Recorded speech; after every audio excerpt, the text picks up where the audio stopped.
un petit peu de l'art, ça fait comme de la pluie. Voilà. En fait, on a mélangé des couleurs pour que ça fasse de l'encre violet. Ça fasse l'empreinte des doudous. Dans ce nouveau rendez-vous de la métropole, vous allez tout savoir sur une initiative unique en France, les juniors du développement durable. Tout le monde se retrouve ici, Rocher-Palmer à ce nom. Stéphanie Baltardive, expliquez-moi concrètement ce qui est en train de se passer ici en ce moment, avec tous ces enfants, ces stands, qu'est-ce qui se passe ? Alors depuis lundi, on accueille les 2500 enfants qui ont bénéficié de l'accompagnement de Bordeaux Métropole pour mener concrètement dans leur classe des projets de développement durable. Donc là, c'est l'occasion aux enfants de montrer à d'autres enfants ce qu'ils ont fait ? Exactement, c'est ça. Pendant toute la semaine, ils viennent, ils échangent sur leurs projets.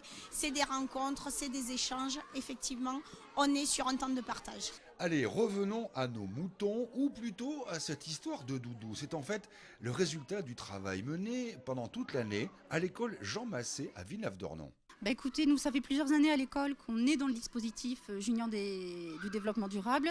Et chaque fois, c'est essayer de faire en sorte que les enfants arrivent à avoir des habitudes qu'ils vont transmettre après à la maison. Donc cette année, on a beaucoup travaillé c'était l'eau, le principal sujet. D'autres enfants, eux, ont travaillé sur l'évolution des climats. Tout de suite, un petit cours d'histoire accéléré de l'époque des dinosaures à nos jours, avec, bien sûr, le risque de la montée des eaux. Alors ça, c'est l'époque des dinosaures. Le climat était chaud et humide. Et on a mis toutes les définitions de chaque dinosaure. Après, c'est la préhistoire.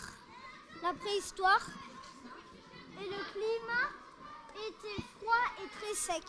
C'est la grotte des hommes préhistoriques. Dans la grotte, il y a le père, le grand-père, la mère, le fils. Il y a donc un bison et un mammouth.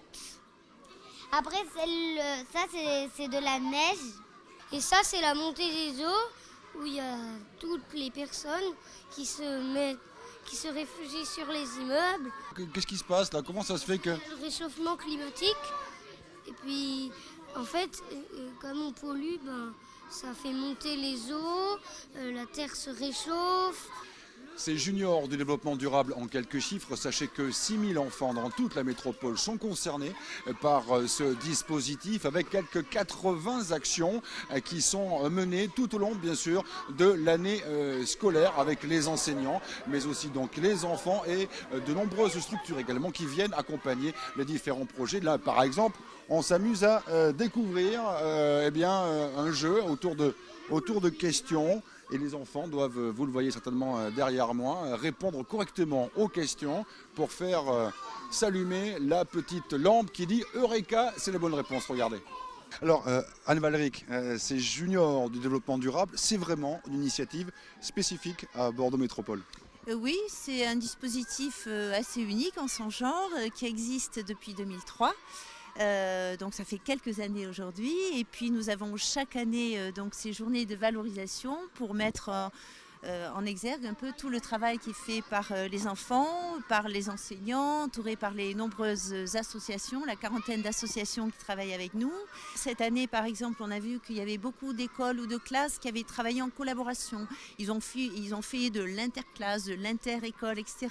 sur des sujets qui touchent à la biodiversité, à l'eau, au changement climatique, au tri des déchets, à la dimension sociale et sociétale aussi. Le développement durable peut effectivement être un lien évident entre toutes les communes et puis aussi entre les parents et les enfants. Ça fait, Ce que j'allais dire, ce sont quand même nos gamins, nos enfants qui sont les meilleurs ambassadeurs du développement durable dans toute l'acception du terme. Et on le voit bien, ce sont souvent eux qui apportent la bonne parole et qui ont les gestes finalement qui deviennent assez naturels et plus éco-responsables. Et ce sont parfois les enfants qui font un peu la leçon à leurs parents dans ce domaine-là. Qu'est-ce que vous avez appris durant toute cette année avec autour de l'eau là? Qu'est-ce que vous avez appris? On a appris qu'il ne faut pas gaspiller, autrement la planète, on ne pourra plus boire, plus manger. Et on Ça c'est pas cool. Parce que l'eau, c'est important. comme un cadeau. C'est important. C'est comme un cadeau de la nature. Voilà, c'est important, nous. Et surtout, faut pas la gaspiller parce que sinon la planète, en plus avec la pollution, ça se réchauffe et s'il y a plus d'eau dans les nappes souterraines, eh ben, on ne pourra plus ni boire, ni Et la planète, voilà. Toute la nappe souterraine, on pourra plus boire. Ah oui, écoutez, Il faut économiser le maximum d'eau. Oui, voilà. Par exemple, on se Autrement, douche, quand on se lave les dents, quand on se lave les mains, etc. autrement, on pourra pas boire.